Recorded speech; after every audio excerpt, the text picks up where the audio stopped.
Welcome to the Street Smart Wisdom Podcast from WisdomFeed. I'm Steve Stein. In this series, we talk to best-selling authors and thought leaders that are doing great work in the world of mindfulness, psychology, wellness, and creativity. Our mission is to bring ancient and contemporary ideas down to street level. Our goal, to bring you takeaways and insights that you can apply to everyday life. Enjoy. This podcast is sponsored by BetterListen.com. At BetterListen, we have hundreds of audios, courses, and programs available on demand to stream and download. As a listener to the Street Smart Wisdom Podcast, you are eligible for a free audiobook download. Just visit BetterListen.com/free to get your download today. On this episode of Street Smart Wisdom, we welcome Dr. James Doty, and we find out what makes him tick and do what we call here on the show his wisdom profile. He's the founder of C-Care at Stanford University. He's a pioneer in the study and subject of compassion. He's friends with the Dalai Lama, Eckhart Tolle, and many other prominent leaders in the movement of body, mind, spirit wellness. Welcome, Dr. Doty.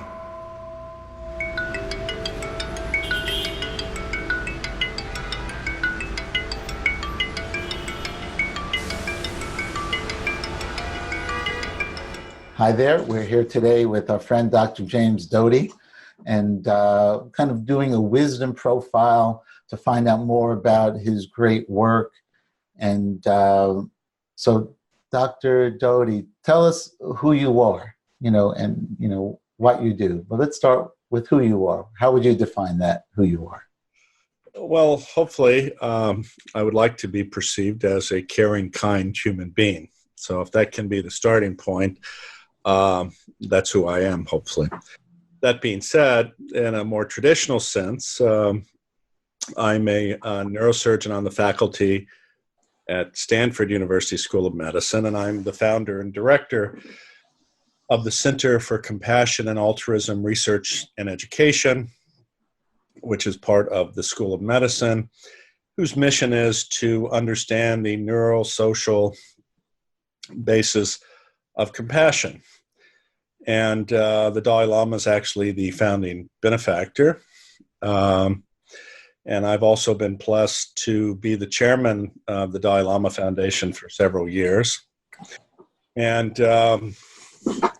while I am a non-believer, if you will, or an atheist, I'm also have been a senior advisor to the Council of the Parliament of World Religions.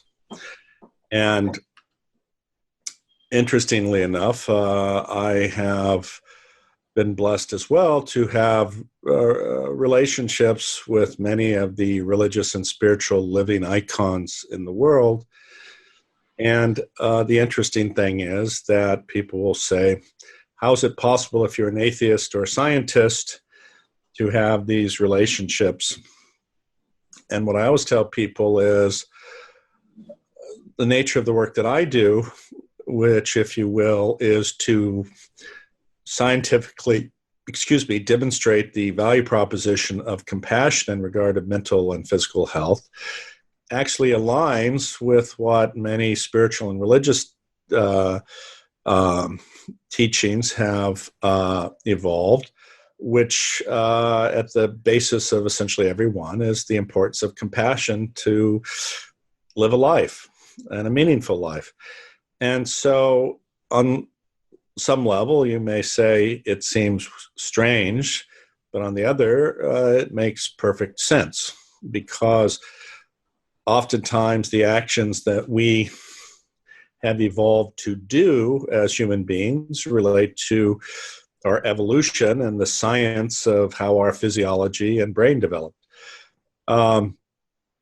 So in addition to those aspects of my background, I have also been an entrepreneur, have been involved with a variety of startups, one of which went public for $1.2 billion. I was the CEO of that for a period of time. And then I've also been involved in areas of venture capital and entrepreneurship.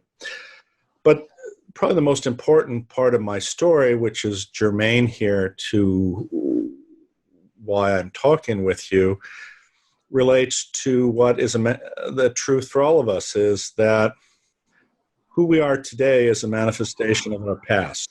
And for myself, I grew up in a challenging background with a father who was an alcoholic, a mother who had had a stroke when she was young, when I was young.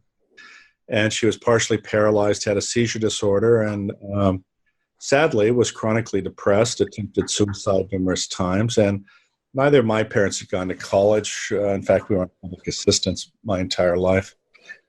And as a result of that situation, and we now know there's something that has been researched and is called adverse childhood experiences, children who grow up in environments of poverty, mental and health issues, drugs and alcohol abuse, violence, etc., the likelihood of them recovering or being contributing members of society diminishes, and profoundly. In fact, actually, very few people get out of those environments. And one of the characteristics of those people who do get out oftentimes has to do with a seminal event or a seminal person which changed their worldview. And at the time, as a child who was 12, I had despair, anxiety, fear, probably what's now recognized as post-traumatic stress disorder from this chaotic environment. But at the age of 12, I walked into a magic shop and the owner wasn't there, but his mother was there. And I described this woman as an earth mother type. She had a radiant smile. And we were talking about judgment in the past here. When you come from either a minority background or one of poverty, oftentimes you're judged and you carry this judgment around. And this woman was non-judgmental. She had this incredible smile and an accepting smile. And what happened was her and I began talking. I went in there actually to look at magic tricks, but it turned out she knew nothing about the magic. She was the owner's mother. And she was just there while he was doing an errand. But at the end of about 20 or 30 minutes of conversation with this woman, she looked at me and she'd asked me some really penetrating questions. She made me feel comfortable. And after 20 or 30 minutes, she said, I really like you. I'm here for another 6 weeks. If you show up every day, I think I could teach you something that could change your life.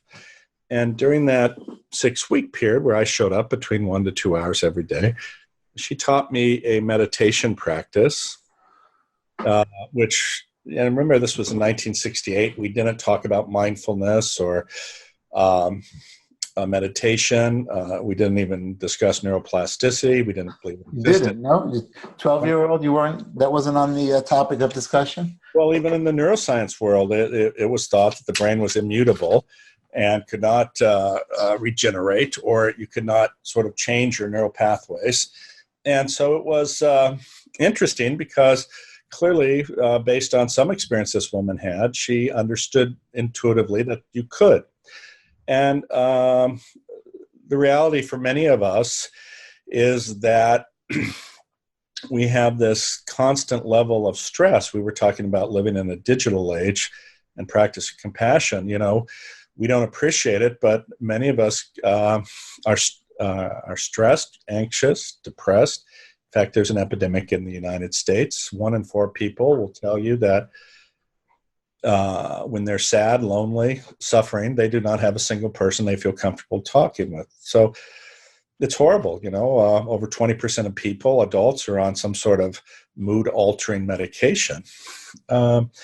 So there is a crisis, and the crisis is a manifestation of stimulation of this part of our autonomic nervous system called our stress response or our sympathetic nervous system, and that gets engaged, and you're anxious all the time, and you're scared. So that was the case with me.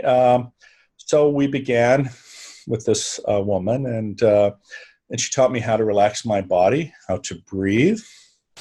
And just those actions in and of themselves shifted me from this stress mode and engagement of my sympathetic nervous system to the rest and digest mode, which is called our parasympathetic nervous system. And as soon as you're in that mode, essentially every aspect of your physiology improves. And from there, she taught me that I beat myself up a lot. I had created a narrative that I would repeat to myself about how I wasn't smart enough, I wasn't good enough, et cetera, et cetera. And I thought that narrative was me. I thought that what I was saying was me saying it. And the fact of the matter was that it was a false narrative that had been created, and I had accepted it for truth. And it wasn't truth at all.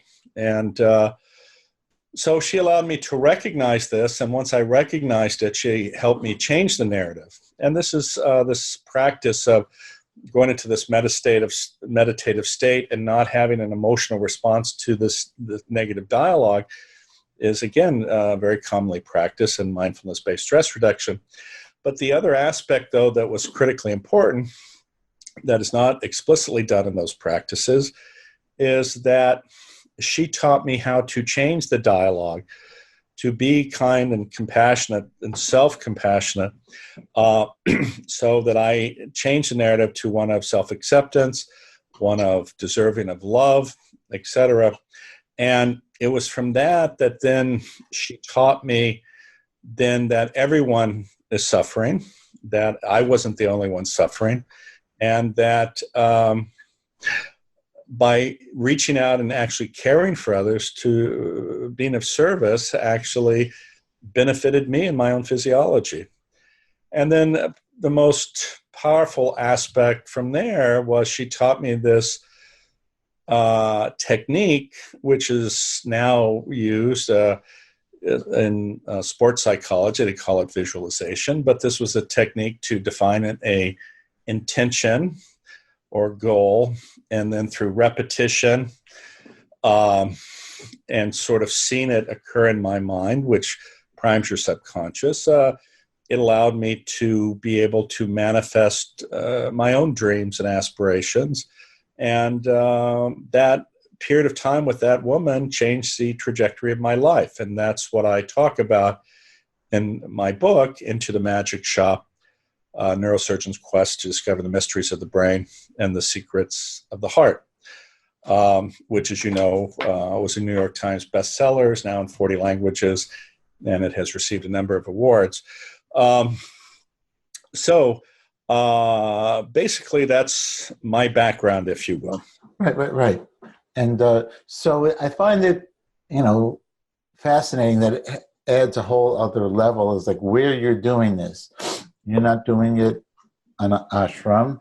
You're not doing it in the middle of Manhattan. You're doing it at Stanford University is your center. And that's, how many students are in that school?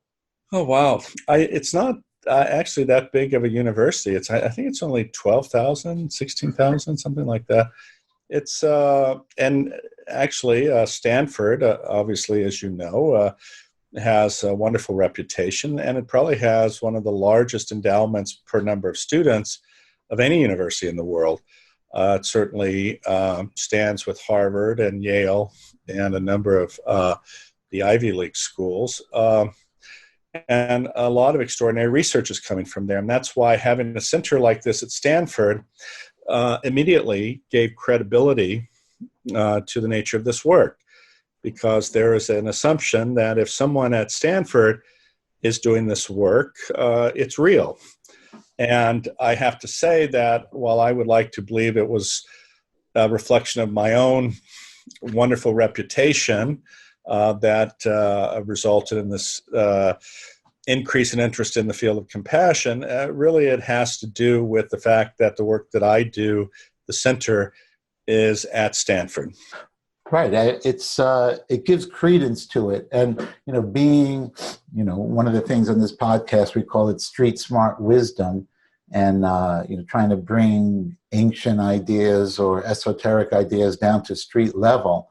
I think it's not the streets of Manhattan or Brooklyn, but the science of this functions to make it real to people. I think, because intuitively, that if you're a good person, you'll be more relaxed. Or if you're a more compassionate person, you're more open-hearted, and you model that in the world, people are nicer to you. Instinctually, okay, the world's a better place. Okay, peace, love, and all that good stuff. But when it gets down to hardcore science, I think that's a kind of a game changer to me, because when I was 12, I had my own rite of passage and challenges, and I've been on this path for 159 years. And when I hear that of telomeres or this, oxytocin, when you're more compassionate, your body actually changes, that kind of validates what I've known intuitively, like my whole life. So I love the science of all this woo-woo stuff. And it takes the woo-woo out of it, I think. Or it strengthens the woo-woo. It just depends on how you look at it, of course. But no, I think that's true. And I think if you look at my own personal story and background and trajectory, and that combined with the center, it sort of also makes it a more interesting story, frankly. And I've been blessed because I've gotten to be the face of some of this, and allowed me to do, so many other things that I wouldn't have been allowed, and opened sort of a path that probably at the age of 12, I would say I could not have fathomed. Getting back to the center, if you look at the work that we do, which is typically collaborative with scientists both at Stanford as well as all over the world, and we utilize a variety of techniques, whether they're behavioral, utilizing functional magnetic resonance imaging, whether they're physiologic measures. We do a variety of those studies, but as part of what the center does, we also have lecture series where we bring the leading scientists to Stanford to talk about their work. We hold conferences. We've had conferences, as an example, on compassion in business, compassion in healthcare, and just the science of compassion.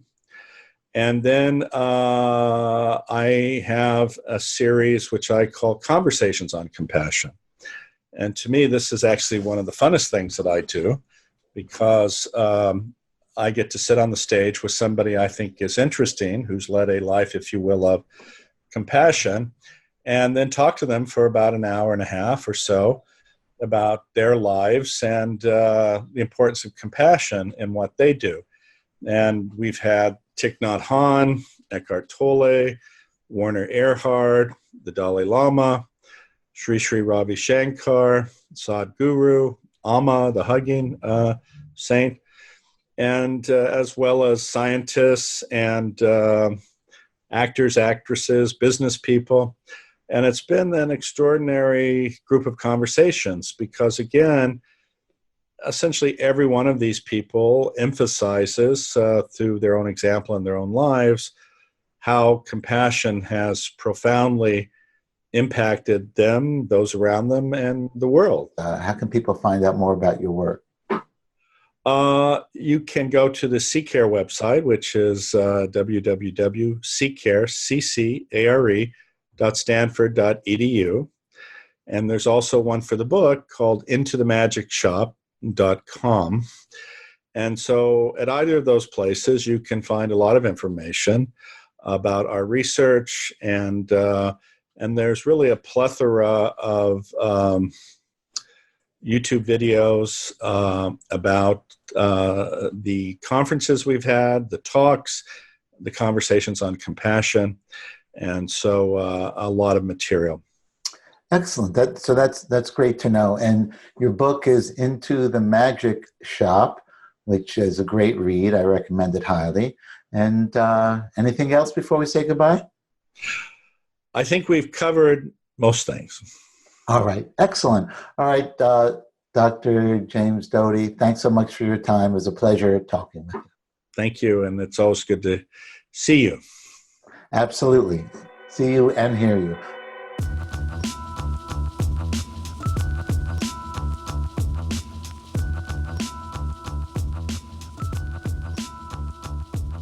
You've been listening to Street Smart Wisdom, the podcast from WisdomFeed. You can follow WisdomFeed on Facebook, Twitter, and iTunes. If you haven't, please subscribe, rate, and review our podcast on iTunes. We appreciate your feedback. Join us next week for another Street Smart conversation. Thank you for listening.